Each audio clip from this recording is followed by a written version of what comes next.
Good morning, juniors. It is going to be a B day, and you guys are looking at the last weekend before your final week of grades. You do have a narrative due next week, and a lot of you have expressed that you're pretty comfortable with it. If you are having any specific problems, please email me. I've been more than happy to respond to those emails and give them a lot of time. A few of you have reached out and asked for pretty specific help and have received it, so don't feel like you're in any way a burden or an imposition. A small reminder that today, which is June 12th, I do have a meeting at 10, so though I am normally live for assistance at 10, I'm going to be delaying it to go to the meeting, but I'm planning on hopefully having the live help up a little early to make up for that. But first I wanted to go over this video on common errors that I've seen so far. Now I will note that not a lot of you have shown me drafts. I went through the Google Classroom, and anyone who had things attached to Google, I pretty much skimmed through and left some commentary either in specific or general format. Some of you didn't need much from me. Not many of you have, as of 9 o'clock this morning, sent a lot for me to read. But those that did send stuff to read, I have sort of compiled a list of common errors. And before you ask, there are specific directions for dialogue, how to format it, and also for generally paragraphs. I did say that I wanted an MLA standard font. There are some minor exceptions to this. Say if your character finds like an old letter, message in a bottle style, and you wanted to use a font to indicate that it was a found piece of writing, you could. I've had a couple students do a really interesting thing where they used font to indicate like almost a Big Brother style like technology, like when the technology was listening, it was a different font. You are welcome to do things like that because it's creative. I just don't want you submitting 90 or more % of the story in like Comic Sans. I mean, we're past that. To review, though, some of the common errors. And this document is available for you in the Google Classroom. And if you have any further questions, please do not hesitate to use the remind function. The remind pops up on my screen and does tell me when you've written to me. It also sends me an email. You can email me. You can leave a message on Google. But if you leave a message on Google, email me just to tell me to look. I don't get a message that tells me when you've left comments for me on Google. I only get a comment, a reminder from the internet if, say, I left a comment like fix this and you respond to that comment. That's the only time I get an alert. It's not that I'm not looking, and it's not that I don't want to help. It's that there's a lot of you and I can't humanly dig through each and every single one of them. So I don't make like a casual habit of that. If you tell me to look for something, I will happily go look for it. But common errors. There's a few homophone errors that I'm consistently seeing. It's and its, your and your, and the theirs. I mean, we all do it, and the fact is, some of you are doing these assignments, like on Drive on your phones. Listen, I use Drive on my phone too. Like, that's how, especially like creative writing, if I am stuck sitting somewhere and it's just like kind of almost not mind numbing, but like a little bit relaxing on the brain, like I open up my documents on my Drive on my phone. The problem with Drive on your phone, it does not always have autocorrect, and you're just instinctively texting, right? Like you're using the same buttons to text that you're using to write. And my phone autocorrect is different than my computer autocorrect. Autocorrect is a minor AI system, artificial intelligence system. It gets used to how you write. So you'll notice your autocorrect and your friend's autocorrect aren't necessarily doing the same thing because it gets used to your mistakes. So like on my phone, I pretty much never use apostrophes. You know, like DON apostrophe T for don't. My phone autocorrects without apostrophes. Why? Because apostrophes are too much work for texting. But in stories, that messes me up sometimes because my phone wants to drop the apostrophe, and that's not correct. So just be wary of which format you're using to complete the assignment. It's not that you're going to notice that unless you're looking for it. okay? The easiest way to figure out if you're doing it or not is to read it out loud. And for homophones, like its and its, the easiest way to tell if you're using the right one is IT' is it is. So if you can say it is in your sentence and it makes sense, then that's the one you should be using. In fact, I've made it a habit to break its into it is all the time and not use the contraction, because it's an easy error to make, and it's just like a almost defensive. Like, I don't want people to think I make that error, so I just try to avoid it as often as I can. There's no harm in just trying to avoid errors to look better. You're and your, same thing. If you can say you are, you should be using YOU''RE. With the theirs, same thing. If you can use THEY''RE, then you should be saying they are. For the theirs, you're also looking at two other ones. The possessive has an I in it because I own things. So THEIR is the possessive. Your is also possessive. Its is also possessive. So those words are only used when someone or something owns something, possesses it. THERE is a location. And that's because there and here are spelled the same. You're welcome. Little things, some of you are using slang terms in paragraphs. So gonna, wanna, stuff like that.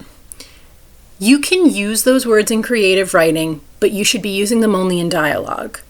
Or if you're showing the text of a text message or email in your story. You shouldn't be using them in the actual paragraphs. They're not real words. Gonna and wanna are just slang ways of saying going to and want to. So you should just say those other words. In general, texting abbreviations are not okay unless you're showing texting. So like if you wanted to say, use your texting abbreviations, have a character who texts, and that's how they're communicating.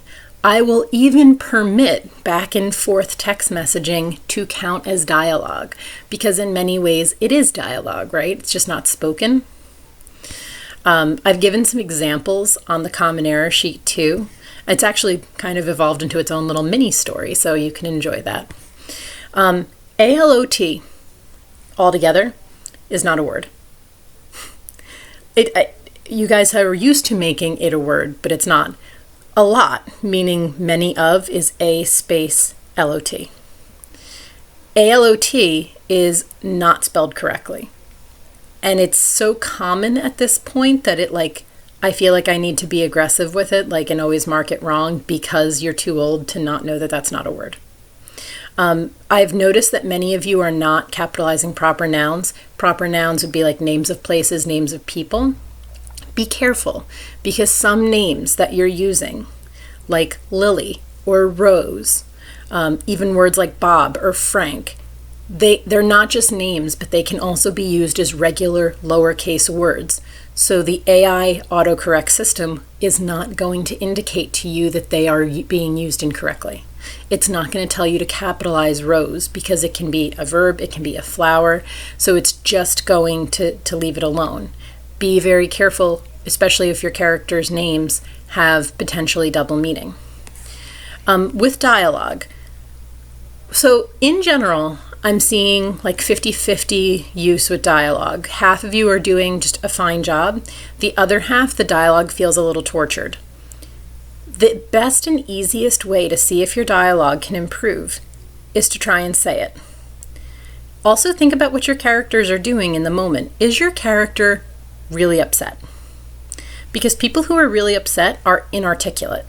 Like they're choking back tears, they're trying not to get more upset, they're going to maybe find a way around saying certain things that might trigger them to cry. They're not really going to be in a place of exposition where they're going to deliver a lot of plot points.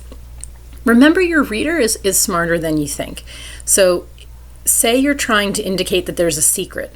You don't have to have a character say, there's a secret. You can just have them be evasive, have them avoid the topic, have them change the topic, because the reader's going to realize that they're being shady, and that probably indicates there's a secret. It's behavior we're used to assessing with other people.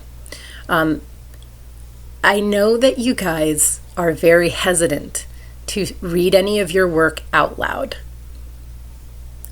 I know it. It's embarrassing. You don't want anyone to hear you. But you're in the comfort of your own homes and your own yards. Here's what you can do. And I do this. So I do notice some of you live in my new neighborhood when I ever get to move in there, when my house is ever done being renovated. So some of you will have the joy and rapture of seeing me do this very thing. It's real. And yes, it's embarrassing if you don't notice that you're close to other people and they walk right into you when you're in the middle of doing this. However, it's incredibly effective. You should just take a walk and listen to yourself say the dialogue. I wish there was an answer that was different, but when you practice saying the dialogue that your characters are saying, you'll hear it. You'll hear that it sounds tortured. You'll hear that it doesn't sound like what the character would say in that moment. And frankly, your ear and your auditory processing work different than your visual processing. I've told this to you before when we were doing research papers. I said the easiest way to find mistakes is to read your paper out loud because your ear will catch what your eye misses. And in creative writing, similar concept. Your ear will pick up on whether or not something sounds correct.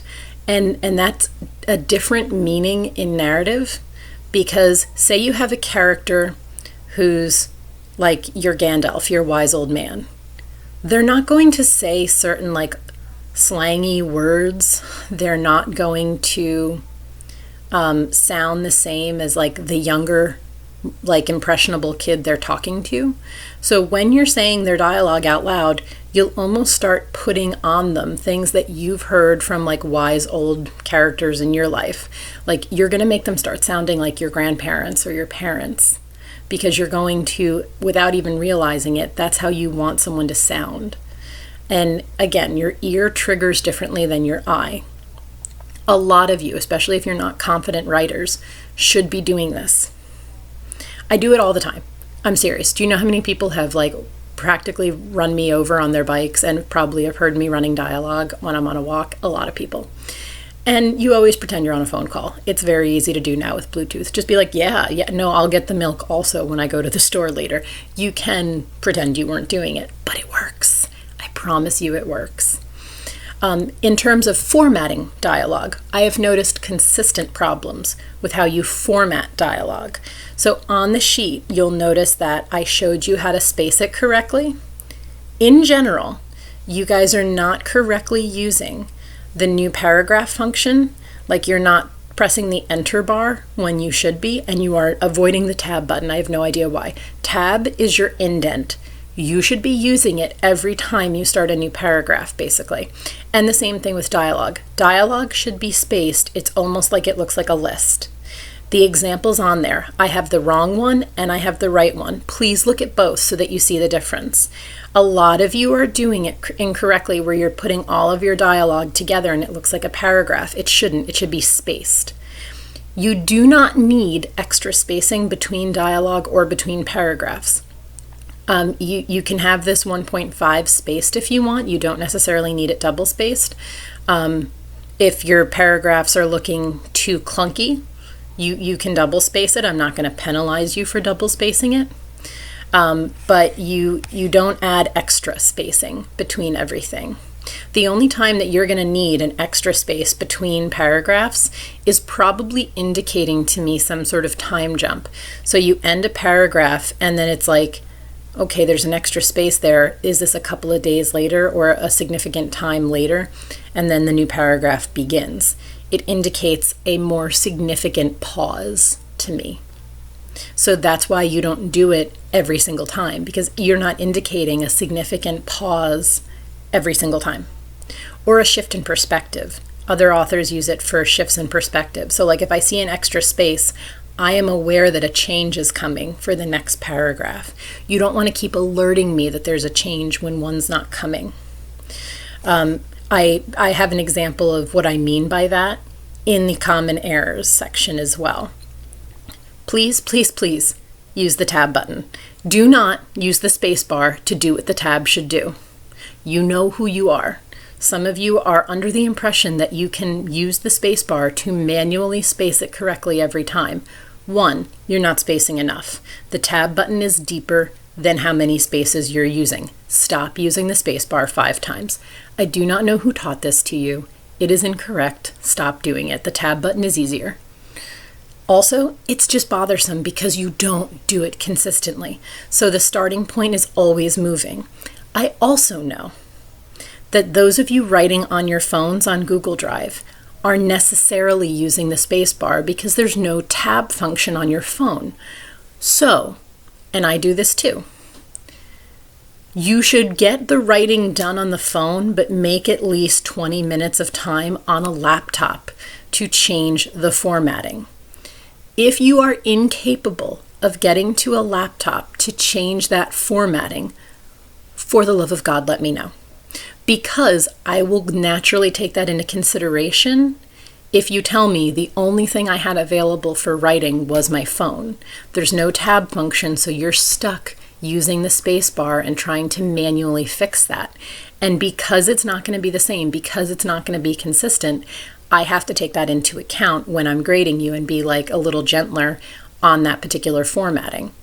I am going to take for granted that all of you are using laptops and have no problem using the tab function unless I am told otherwise. So please be clear with me about any limitations that you're facing while doing this assignment, because I'll consider that while grading. Lastly, you are allowed to use first person. I have fielded that question several times. You are more than welcome to use first person for a little bit of the story, for the entire story, however much you want. You are allowed, within reason, to curse or use slang in order to build up the proper tone for your world. So for example, if you have a post-apocalyptic landscape where everyone's sort of struggling to survive and there's like clashes between groups of people, I naturally expect that there's some violence, and I naturally expect that perchance everyone's not talking PG. Don't take too much advantage of it and go to a strange place with it.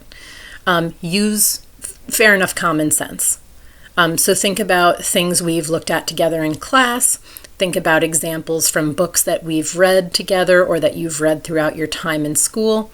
You know that occasionally one or two bad words slip on through, but it's not that it's every other word. You know what I mean? If you have any concerns that you're not sure if you're striking the right note, please let me read the draft in advance. I will read drafts through next Wednesday, but after Wednesday, I'm only grading them. The assignment is already on Google Classroom. If you have it turned in, marked as turned in, by next Monday, I'll start grading it. The reason I'll start grading it by next Monday is I really do want your grades to be wrapped up as quickly as possible. Also, please try to make up any lingering assignments. Communicate with me if you have something. Let me know that it's on its way. I want the grades to be done snappily so that you guys are aware of what you're looking at. We also were told, this is coming at the end of the video, so half of you won't know the answer. I will put it just on Google Classroom as well. There were some questions about summer work. So the principal just sent an email this morning, and I'm going to look right at it before I, tell you guys what's going on, just to make sure I don't get it wrong. No CCR or honors courses will have summer assignments. Only AP classes will be permitted to have summer work, and these assignments are only for preparation and are not permitted to have a grade book slot for next school year. So if you have an AP class, due to the workload in those classes and the fact that preparation is like anticipated through the summer work can go home, but we're not going to necessarily in September grade it for you. And that goes across the board for everyone in school. But CCR, no summer work for you guys going into senior CCR. And Great Books Honors is not running for the seniors next year, which makes me incredibly sad because it's my class and it's my baby and I love it. but there will be no honors summer work either. I hope that you guys are all safe. I hope you're having fun with your narratives. Please understand that I am anticipating the narrative to be worth about 50 points. All the exit tickets that I've assigned to you are also worth about 50 points. And that means that you can kind of consistently bring your grade up, or it can kind of hurt you a lot. So keep in mind, if you need a specific grade to pass, what you need to do. And if you have questions, please ask. Otherwise, see you guys on the flip side. I'll be posting your assignment early, pretty much as soon as this video loads, so that you can have some time with me before my meeting. And I will be back after my meeting. My meeting should be over, I anticipate around 10:30. If that changes, I will certainly indicate to you in the classroom that it's changed. Have a good day, guys.